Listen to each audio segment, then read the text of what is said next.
Greetings all, and welcome to the 22nd episode of TM Technical Movement. For today, we will be taking a look at the Nuzzle, Spark, Wild Charge, Thunder Fang, Thunder Punch, Volt Tackle, Zing Zap, Bolt Break, Fusion Bolt, and Bolt Strike attacks. Much as its name suggests, the Nuzzle attack involves user rubbing an electrified cheek against an opponent in order to deal damage. Similar concept to the rapid spin attack, the Nuzzle attack is not designed to be a damaging move on its own, but to serve a higher purpose in battle. In the case of this move, that purpose is to inflict paralysis. In essence, Pokémon using the Nuzzle attack build up an exceptionally high charge in their cheek sacs, and then forcefully press them against their target, electrocuting them in the process. This sudden release of charge is not very damaging on its own, but because the contact is made so suddenly, the charge is evenly distributed throughout the target's body, stunning the muscle systems enough to effectively paralyze them every single time. The damage this attack does is minor at best, and not something that needs to be feared, but considering there is nothing more than a damaging version of the Thunder Wave technique, it is nonetheless a tactical weapon that can make life miserable for Pokémon in need of their agility to win a fight. Since the user must get very close to Pokémon to use his attack, attacking or striking them from afar before the move connects can help reduce and negate the damage it does, as well as its effects. Otherwise, the Nuzzle attack is exceptionally difficult to dodge in close quarters. Armor will additionally do little to help reduce the damage dealt by this attack, unless the armor has electricity dampening properties. The Nuzzle attack by itself is not something that needs to be worried about, but the fact that it always causes paralysis can nonetheless make it a problem for longer battles that should be addressed with electric dampening armor and skin with some form of immunity to paralysis at all times. In effect, the Spark attack is little more than a tackle attack delivered while the user's body is electrified. While the tackle attack is often considered to be among the most fundamental of moves simply for the sheer number of variations associated with it, the Spark attack is a noteworthy similar move that grants electric-type Pokémon the ability to strike opponents in close quarters while still utilizing their electrical powers to their fullest.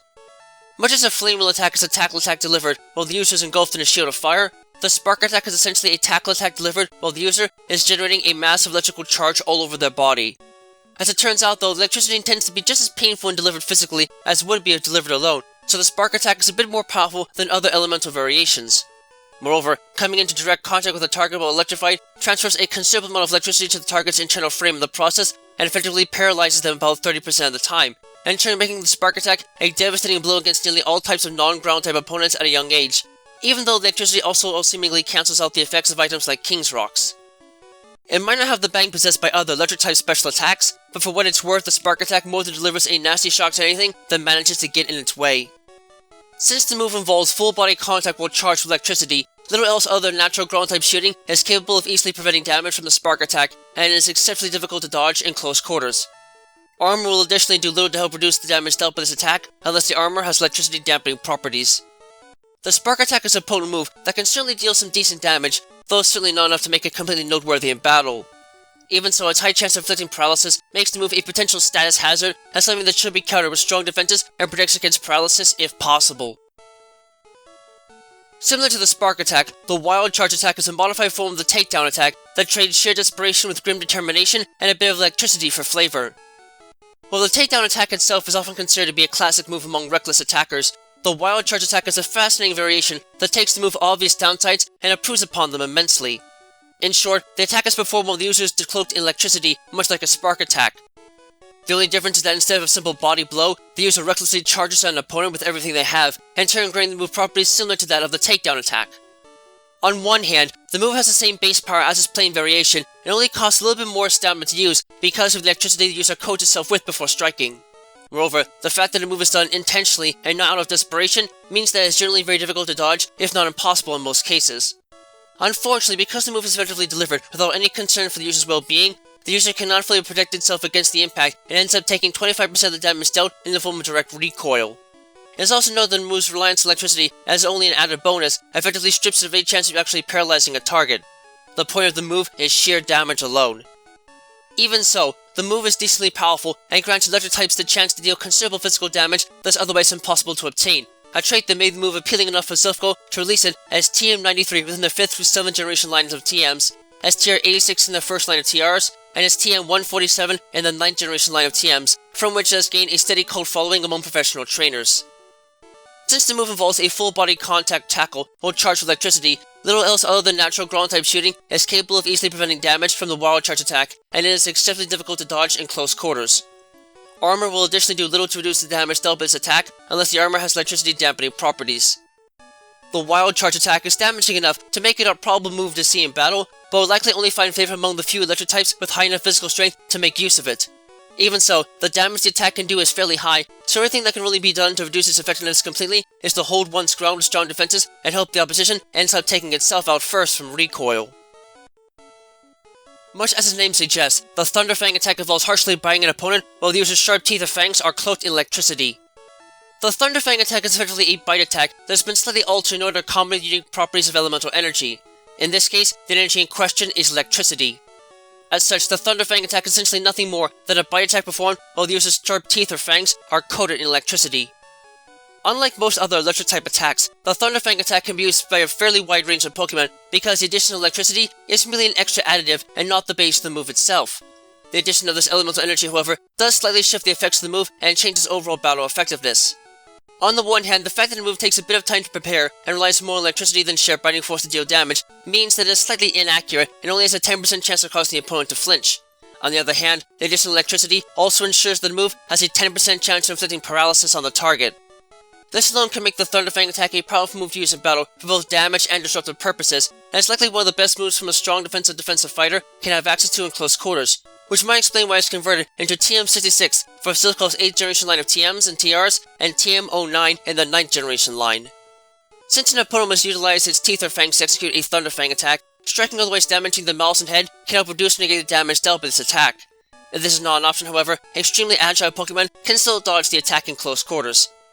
Armor will additionally do little to help reduce the damage dealt by this attack, unless the armor has electricity dampening properties. The Thunder Fang attack might not be as powerful as the Thunder Punch attack, nor as glamorous, but when it comes to playing offensively and defensively at the same time, this is a move that is likely to be seen among all kinds of Pokémon with sharp teeth and fangs, and should be prepared for with strong defenses to minimize the move's effectiveness. Much as its name also suggests, the Thunder Punch attack involves striking an opponent with a powerful punch while the user's fist is electrified. The Thunder Punch attack is part of a trio of fist-based attacks designed to harness basic elemental energies to increase the damage capabilities of otherwise simple punches. As such, the execution of this attack is nothing more than a single punch thrown with a bit of power. It's the elemental assignment that makes the move dangerous. Unlike traditional electric-type attacks, the Thunder Punch attack can be freely utilized by a number of non-electric-type Pokémon because it focuses not on the user's own basic anatomy, but the ability to harness their special abilities in more ways than just those associated with their type. In this case, it means being able to generate a tremendous electrical current at the surface of an exposed limb without electrocuting one's own body in the process. A classic example of such bizarre power is Hitmonchan, as they have the ability to learn all 3 elemental fist-based attacks as a result of intense ingrained training that allows them to harness the very power of the elements without having to actually have any special attacks assigned to those specific elements. Although much research has been put into understanding how and why certain Pokémon can and cannot learn this attack, little headway has been made in understanding the move's deeper mechanics. Overall, though, the Thunder Punch attack is a potent physical strike capable of inflicting considerable amounts of damage at a fairly moderate stamina cost, but what makes it particularly useful is that it actually has a 10% chance of paralyzing the opponent every time it hits. This has made the attack a favored move among all types of trainers that otherwise do not have ready access to such powerful status conditions, and was in fact part of the reason, along with its sheer versatility, behind why Silco decided to release the move as TM41 within the 2nd generation line of TMs. Unfortunately, the attack was deemed to be too versatile and unfair in battle, so the move was quickly pulled from production afterwards, but a recent surge of popularity led it to be reinstated as TM05 in the 8th generation line of TMs and TRs, and TM68 in the 9th generation line. Since an opponent must use a fist of some sort to execute a Thunder Punch attack, striking otherwise damaging said fist can help reduce and negate the damage dealt by this attack. Otherwise, however, the attack is exceptionally difficult to dodge in close quarters. Armor will additionally do little to help reduce the damage dealt by the attack unless the armor has electricity dampening properties. The Thunder Punch attack is a classic move and is sure to see plenty of time on the battlefield, so strong defenses and perhaps a bit of ground-type power are highly recommended for reducing its overall threat as much as possible. Considered to be the signature attack of the members of the Pichu family, the Volt Tackle attack involves striking an opponent in full force with the entirety of the user's body while cloaked in electricity. Under normal conditions, no Pokemon is actually able to use the Volt Tackle attack naturally. It is only learnable by Pichu as a result of the unique relationship that exists between their evolved form Pikachu and the items known as Light Balls. When female Pikachu interact with other Pokemon in an attempt to produce a child, the normal mechanics of gene flow apply in almost all circumstances without fail. The presence of a light ball, which normally doubles the attack and special attack stats of Pikachu that hold it, however, generates an abnormal development within the resulting infant that causes them to generate electrical pouches capable of storing much larger quantities of electricity than normal. When applied in battle, this can allow newborn Pichu and progressively their evolved forms to supercharge their bodies with high voltage electricity to the point where contact with any creature will cause tremendous damage. Combine this with the basic physical strike results and the otherwise monstrous Volt Tackle attack.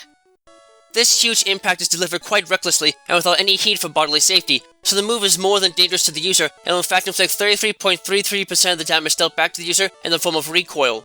On the other hand, the move also has a 10% chance of paralyzing the opponent and will deal massive damage against almost all types of targets, so its use in battle is more than practical. It certainly might not be the easiest move to acquire for a teammate, but if you're patient and willing to spend the time searching for a light ball, this move can more than turn the otherwise simple Pichu family into devastating weapons of destruction. Since the move involves full body contact while charged with electricity, little else other than natural ground type shooting is capable of easily preventing damage from the Volt Tackle attack, and is exceptionally difficult to dodge in close quarters. Armor will additionally do little to help reduce the damage dealt by its attack, unless the armor has electricity dampening properties. The Volt Tackle attack is limited enough that you probably will never have to worry about seeing it, but considering the sheer damage it is nonetheless capable of inflicting, it should definitely be something to prepare for with ground type attributes whenever a member of the Pichu family enters the battlefield, or just strong defenses in general to hopefully outlast the opposition while they knock themselves out from recoil first. In execution, the Zing Zap attack involves user rolling into a ball, extending its spines, and electrifying itself before rushing into the opposition in a full body tackle.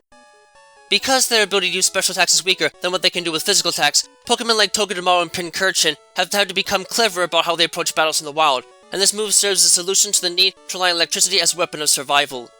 This move is very similar in operation to the Spark attack, but is changed as a result of the spines that adorn the backs of these creatures. In initiating this strike, the user will attempt to curl up into a ball and extend its spines as much as possible before electrifying its entire body and rushing at the opposition, slamming into them and piercing their flesh while electrocuting them at the same time. The addition of the spines helps to increase the damage the attack deals, but what is more important is that the addition of the spines can send the opposition into temporary shock from the impact and electricity, and turn causing them to flinch about 30% of the time. This move might not be enough on its own to make these creatures incredibly dangerous Pokemon, but it can give them the chance to mess with the opposition and in turn prove to be an extreme annoyance that an opponent will not be too pleased to have to deal with. Since the move involves full body contact while charged with electricity, little else other than natural ground type shooting is capable of easily preventing damage from the Zing Zap attack, and is exceptionally difficult to dodge in close quarters. Armor will additionally do little to help reduce the damage dealt by the attack, unless the armor has electricity dampening properties. The Zing Zap attack might not be a move that most trainers have to worry about seeing much, but if the opponent is fighting with a Togedemaru or Pincurchin that has access to this move, only strong defenses and some form of protection against flinching will be able to mitigate its impact in battle. Considered to be the signature attack of Arctozolt and Dracozolt, the Bolt Beak attack involves users stabbing the opposition violently with an electrified beak. The Bolt Beak attack is a devastating move that is learned only naturally by Arctozolt and Dracozolt on account of them possessing the head of an extinct Paravian as part of their unnatural forms. These creatures are able to strike with vicious stabbing blows from their beak, and while they might not always be able to attack effectively, this is one move that can prove to be the most dangerous strike in the entire arsenal. In essence, this attack is a vicious stabbing strike that these creatures deliver to the opposition, while the top or front half of their body is completely electrified.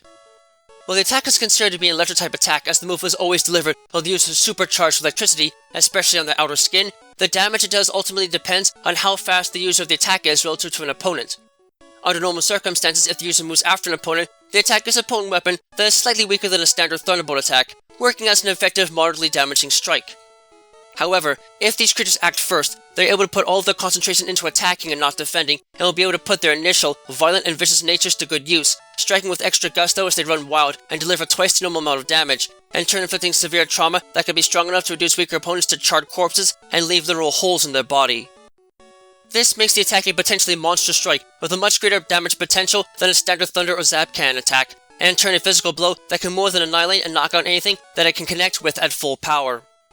Since an opponent must utilize its mouth and beak to execute a Bolt Beak attack, striking otherwise damage to the mouths and beak can help reduce or negate the damage dealt by this attack. Otherwise, however, the attack is exceptionally difficult to dodge in close quarters. Moreover, armor will do little to help reduce damage dealt by this attack, unless the armor has electricity dampening properties. The Bolt Beak attack is a rare enough move that is unlikely to be seen much in battle, but if one is confronted by an Arctozolt or Dracozolt with access to this attack, only strong defenses will be able to put up much resistance against damage, and even then, how much resistance will be present will ultimately depend on how fast the user is, as anything that is slower than the opponent using this attack is likely to take extreme damage from it, regardless of their defenses.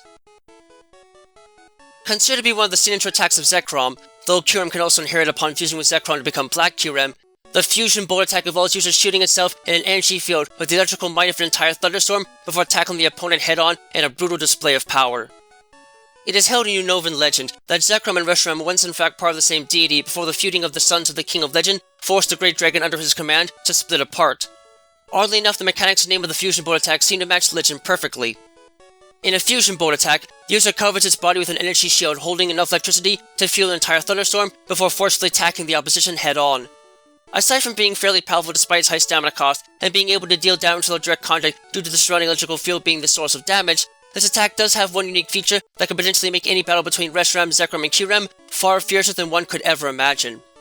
For reasons that are still unknown, whenever the user is preparing to strike with a fusion bolt attack, but is hit with a fusion flare before it can move, it enters a temporary rage that forces it to strike far more harshly than normal, in turn doubling the base power of this attack, and literally making it the most powerful electric-type attack possessed by any Pokémon. Why the move responds in such a fashion to the powers of Reshiram is still unknown, but at the very least, it could mean that the ancient Unovan myths regarding the deities are partially true. Regardless, this is a powerful attack guaranteed to inflict massive damage on anything it manages to hit, and considering it rarely ever misses anything, it is more than a worthwhile move to beware when stuck facing the mighty Zekrom or Black Kyurem in battle, especially since it is believed that the attack is affected by items like King's Rocks. Since the move involves full body contact with charged electricity, little else other than natural ground type shooting is capable of easily preventing damage from the fusion bolt attack, and it is exceptionally difficult to dodge in close quarters. Armor will additionally do little to help reduce the damage dealt by this attack, unless the armor has electricity dampening properties. The fusion bolt attack is a wicked blow that may never be seen outside of an encounter with the legendary dragon Zekrom or Black Kyurem, but if this ever happens, only strong defenses will be able to help protect against the immense devastation the attack can inflict. Considered to be one of the signature attacks of Zekrom, the Bolt Strike attack essentially involves users striking the opponent head-on while covered in massive amounts of high-voltage electricity. The Bolt Strike attack could almost be seen as a massive improvement over the basic Spark attack that turns out the power to levels unfathomable by most other electric-type attacks. As with the Spark attack, the Bolt Strike attack involves Zekrom cloaking its body with electricity before striking an opponent head-on. The primary difference is that the sheer amount of electricity used in the attack is so massive that only Zekrom out of all electric types is physically capable of actually producing it. This electricity takes a considerable amount of time to generate, however, so the attack is less than accurate in practice. Even so, combined with Zekrom's pure physical might, the attack is a devastating blow that can potentially deal more damage than almost any other electric-type attack out there, and is further made dangerous by the fact that there's a 20% chance of paralyzing anything that manages to survive the initial blow. The fact that only Zekrom is capable of actually using the move naturally can make a little more than a waste to consider in battle, but for those lucky enough to see these creatures in battle, there's no denying that the move is a wicked blow unlike any other physical attack an electric type could ever possibly imagine. Since the move involves full body contact with charged electricity, little else other than ground type shooting is capable of easily preventing damage from the Bolt Strike attack. Even so, fairly agile Pokémon can still dodge the attack in close quarters. Armor will do little to help reduce the damage dealt by this attack unless the armor has electricity dampening properties. The chances of seeing this attack outside of a battle with the real Zekrom are effectively nil, but for those lucky enough to see the beast in action, this is a devastating blow that should only be tackled with evasive tactics of the highest grade, lest the attack deliver catastrophic damage to even the hardiest of fighters. That's it for this episode, so stay tuned for the next episode of TM Technical Movement.